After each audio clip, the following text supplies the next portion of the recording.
Hi, third grade. It's time to take a look at our DMA for today. We're starting a brand new week. It's Monday, and we are on week 34, day 1. So let's go ahead and get started with our warm-up problems for today.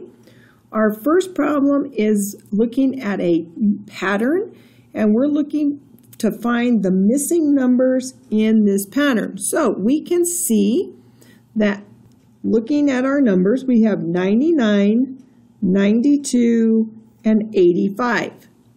Now, if you notice, each number, is it increasing or decreasing? That means increasing means are the numbers going up in value or are the numbers going down in value? Right, they're decreasing. That means they're one less, or they are less than what they start with, right? So if I have 99, 99 is greater than 92. So we have decreased our amount.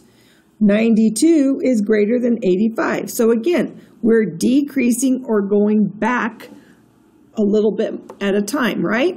So let's check and see, well, how much are we decreasing? So to get from 99 to 92, I need to subtract. So subtract what? So we are going to subtract, going down, 99. What comes before 99? 98, then 97, 96, 95, 94, 93, and 92. Yes. All right, so let's go ahead and continue.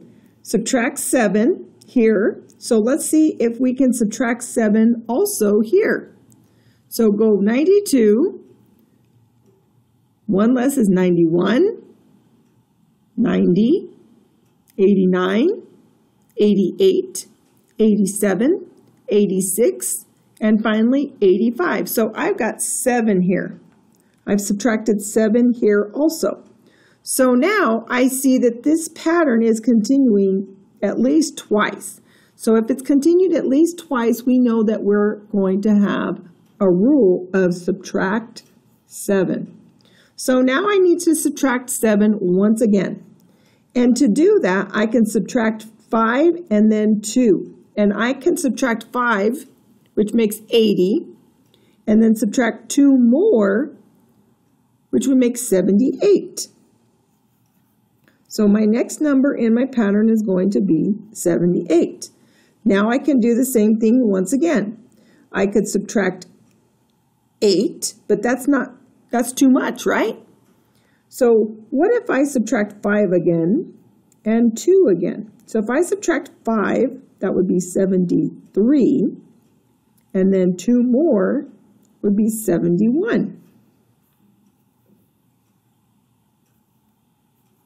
Now, if I go ahead and do the same thing again, subtract 7, this time I could take away 1, because that's here in the 70, and then subtract 1, and then 6. So if I subtract 1, that's going to be, right, 70, and then I would have 6 less would be 64. So subtracting 7 each time would give me 78, 78, 71, and then 64. All right, let's take a look at our next problem. Deanna has 4 packs of crayons with 8 crayons in each pack. How many crayons does Deanna have in all?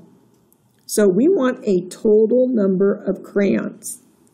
So I have 4 packs, right? And I have, those are my groups, right? So this is telling me I'm going to use what to find a total? Right, multiplication. Because my first factor tells me my groups. My second factor tells me my objects in each group. And we continue to have this same understanding. You're going to use this in 4th grade too.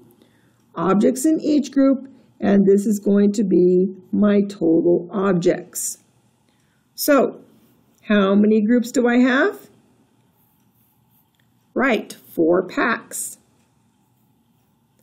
How many objects are in each group? 8 crayons in each pack. So there's 8 crayons here, 8 here, 8 here, and also 8 there. So once I go ahead and have 4 groups of 8, now I can add 8 plus 8 is 16. 8 plus 8 is 16. And if I take my 16 and my 16 and put it together, I get a sum of 32.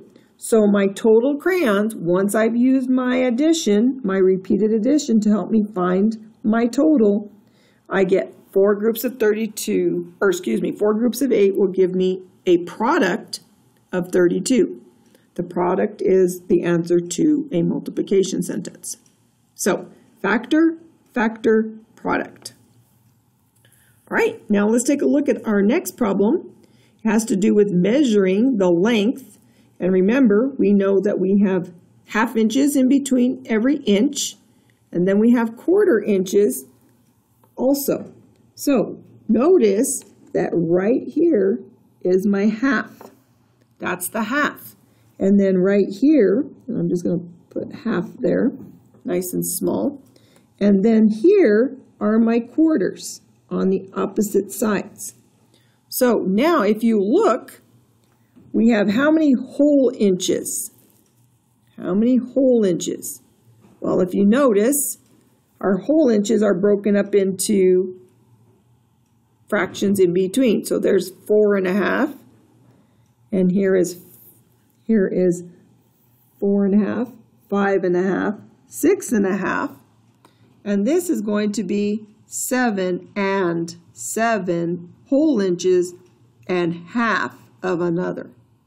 So 7½ inches is the length of that earthworm. Okay, so,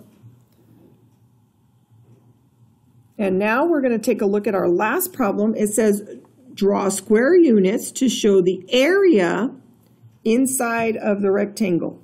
So area is how many square units are in or will cover the inside of this square.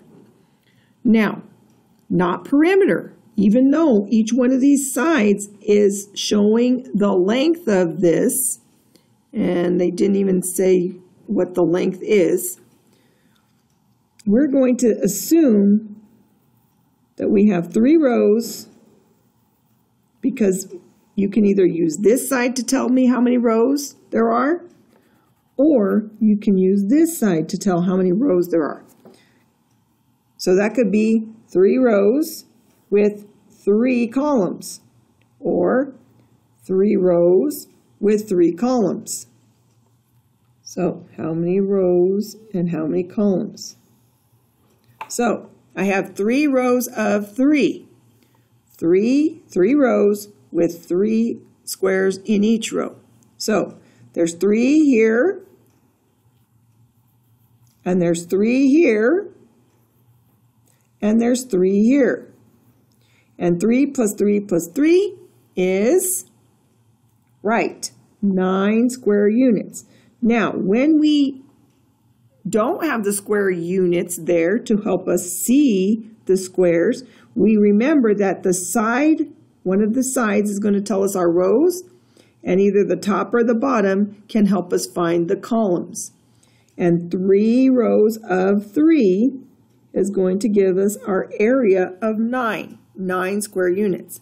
Now, for your discussion today, I'm going to have you tell me what the perimeter or the length of the sides is going to be of this square. So you're using what you know about the length of each side to tell me the perimeter or the length of all the lines. So for your discussion, what is the length